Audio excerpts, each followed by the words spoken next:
اعوذ باللہ من الشیطان الرجیم بسم اللہ الرحمن الرحیم ان اللہ لا یغفر ان یشرک بہ ویغفر ما دون ذلک لمن یشاء ومن یشرک باللہ فقد افترى اثما عظیما۔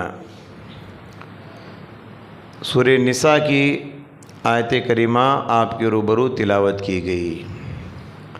اللہ تعالیٰ نے فرمایا کہ بے شک اللہ تعالیٰ جو اس کے ساتھ شرک کرتا ہے، کسی کو شریک کرتا ہے، اللہ اسے کبھی معاف نہیں کرے گا۔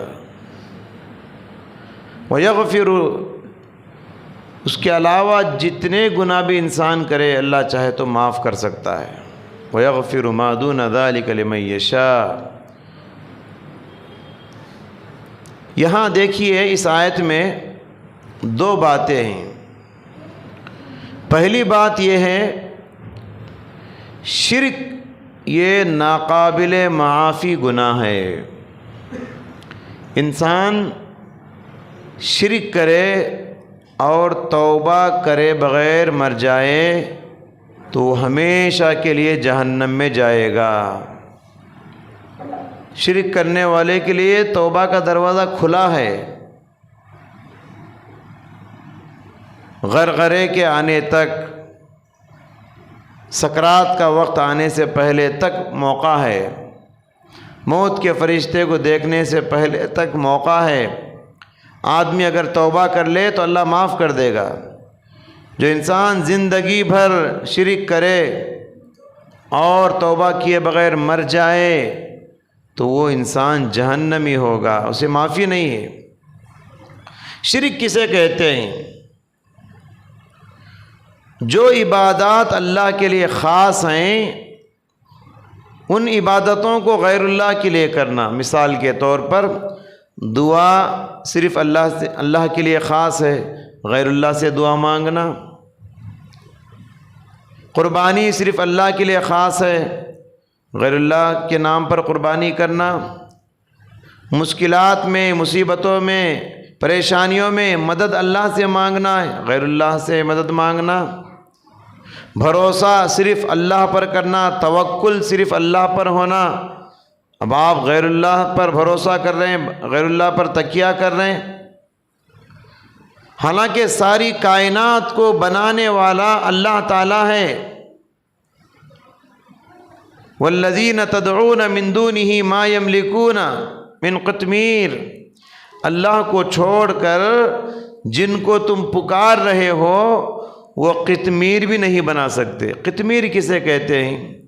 کھجور ہم کھاتے ہیں، کھجور کے اندر گھٹلی ہوتی ہے، افطاری میں جو کھجور ہم کھاتے ہیں، انڈیا کے کھجور نہیں، گھروں میں ماں بہنیں بناتی ہے۔ یہ جو کھجور جھاڑ کو لگتا ہے وہ کھجور میں کہتا ہوں۔ افطار میں جو کھجور ہم کھاتے ہیں گھٹلی کے اوپر ہلکا سا باریک پردہ ہوتا ہے، اس کو عربی میں قطمیر کہتے ہیں۔ تو اللہ تعالیٰ کہتا ہے جن غیر اللہ کو تم پکار رہے ہو، جن سے تم دعائیں مانگ رہے ہو، وہ کھجور بنانا تو دور کی بات، کھجور کی گھٹلی تو دور کی بات، اس کے اوپر جو ہلکا سا پردہ ہوتا ہے اسے بھی وہ بنا نہیں سکتے۔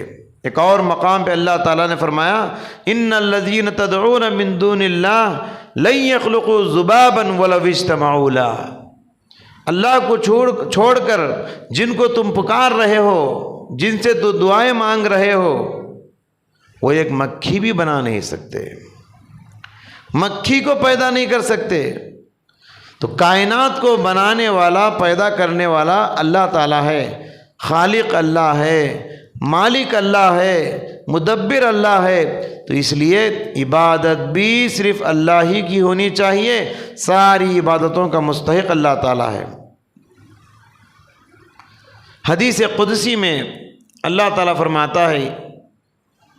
فرماتا ہے کہ یا ابن آدم لو اتیتنی بقراب الارض خطایا ثم لقیتنی، اے آدم کی اولاد تم زمین بھر گناہ کر لو اور مجھ سے اس حالت میں ملاقات کرو، لم یشرک باللہ لا یشرک باللہ شیئا، کہ میرے ساتھ تم نے کسی کو شریک نہیں کیا، لَأَتَيْتُهَا مَغْفِرَةً، تو جتنے گناہ تم لے کر آئے ہو اتنی مغفرت میں تم کو دوں گا۔ کیوں؟ گناہ تو بہت کرے ہو مگر تم نے میرے ساتھ شریک نہیں کیا، شرک نہیں کیے۔ تو شرک اللہ تعالیٰ کو اتنا ناپسند ہے، اتنا ناپسند ہے، اللہ دنیا میں دنیا بھر کے گناہ لے کر آؤ چاہے تو معاف کر سکتا ہے، مگر اللہ تعالیٰ کبھی شرک کو معاف نہیں کرتا۔ شرک گناہوں میں سب سے بڑا، سب سے عظیم گناہ ہے۔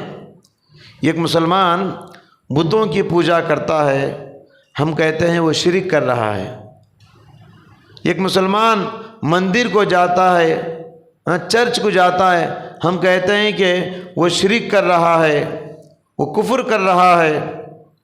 حالانکہ کتنے مسلمان ہیں ولیوں کو مانتے ہیں، ولیوں سے دعائیں مانگتے ہیں، مزاروں سے مانگتے ہیں، مقبروں سے، قبروں سے مانگتے ہیں، قبروں کا طواف کرتے ہیں۔ مشکلات میں کہتے ہیں کہ کوئی کشمور کو گیا، کوئی بارہ شہید درگاہ جو نیلور میں وہاں گیا، کوئی اجمیر گیا، تو وہاں جا کے جو مسلمان جو حرکتیں کرتے ہیں، جو عبادتیں کرتے ہیں، جو نظر و نیاز کرتے ہیں، جو قربانیاں کرتے ہیں، جو پکا کے کھلاتے ہیں، کیا یہ شرک نہیں ہے؟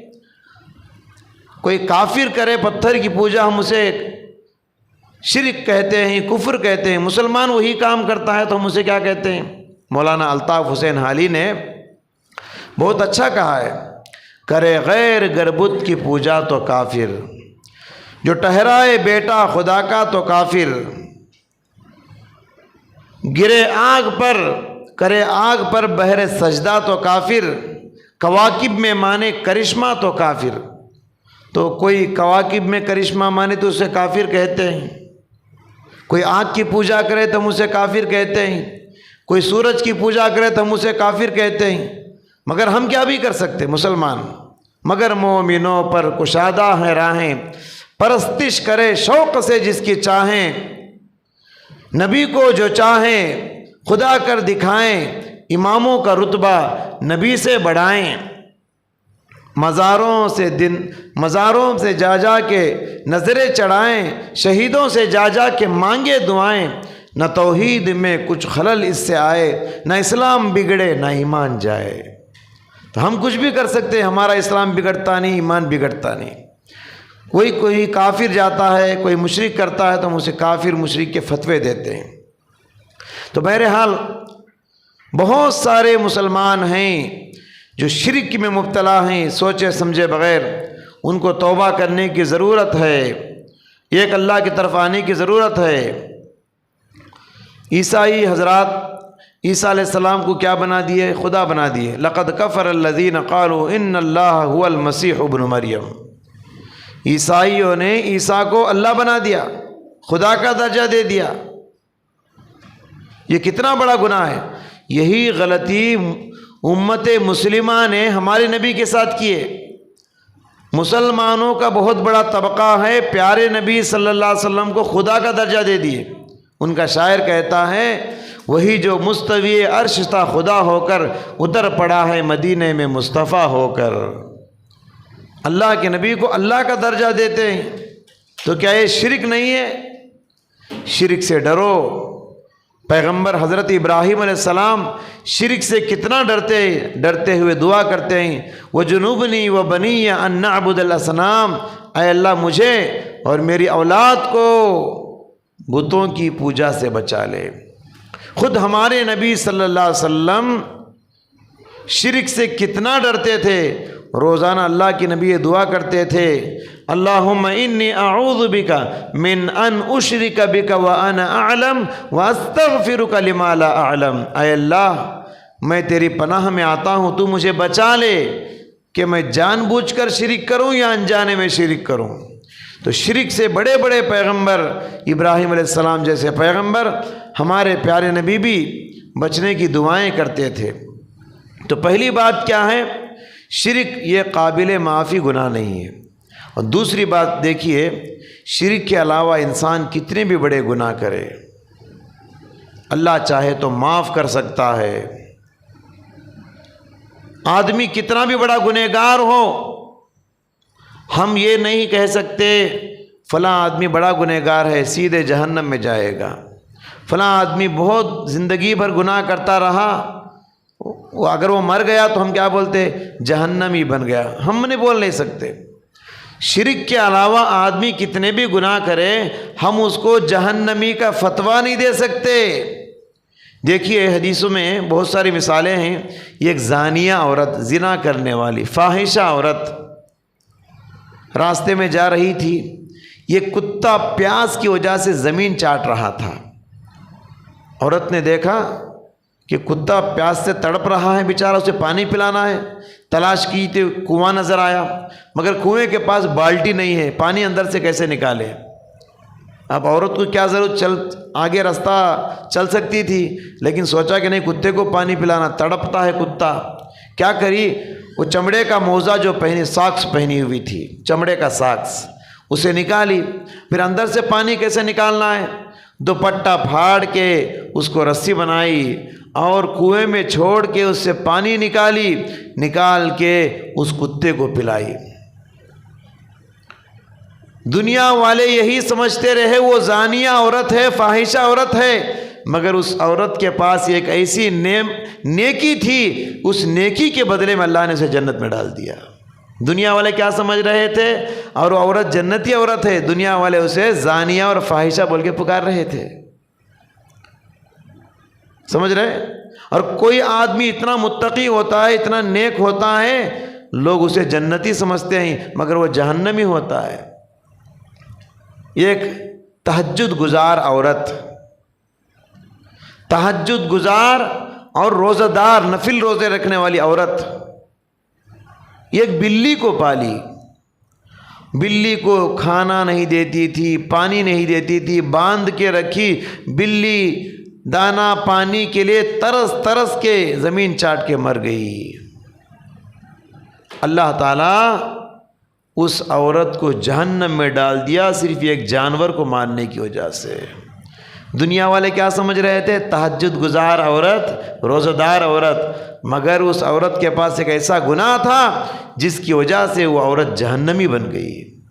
تو معلوم یہ ہوا ہم فیصلہ نہیں کر سکتے، کسی گنہگار کو دیکھ کر یہ نہیں کہہ سکتے کہ وہ جہنمی ہے، کسی نیک آدمی کو دیکھ کر یہ نہیں کہہ سکتے کہ وہ جنتی ہے، کیونکہ ہم ظاہر کو دیکھتے ہیں، باطن اللہ تبارک و تعالیٰ جانتا ہے۔ اس لیے معاشرے میں ہمیں کسی پر فتوے نہیں لگانا چاہیے، کسی کے گناہ کو دیکھ کر فتوے نہیں لگانا چاہیے، اللہ جانتا ہے۔ تو آج کے درس سے ہی معلوم ہوا شرک کے علاوہ جتنے بھی گناہ انسان کر لے وہ اگر جہنم میں جائے گا بھی تو ایک نہ ایک دن اللہ نکال کے اس کو جنت میں ڈالے گا۔ کیوں؟ اس لیے کہ گناہ تو بہت ہے مگر شرک نہیں ہے، لیکن اگر انسان شرک کیا، توبہ کرے بغیر مر گیا، اب وہ جہنم سے نکلنے والا نہیں ہے۔ اللہ سے دعا ہے اللہ سبحانہ و تعالیٰ شرک جیسے بڑے گناہ سے ہم سب کی حفاظت فرما اور توحید کے مطابق زندگی گزارنے کی توفیق عطا فرما۔ ہر چھوٹے بڑے سارے گناہوں سے اللہ پاک ہماری حفاظت فرما۔ آمین۔ وآخر دعوانا الحمدللہ رب العالمین۔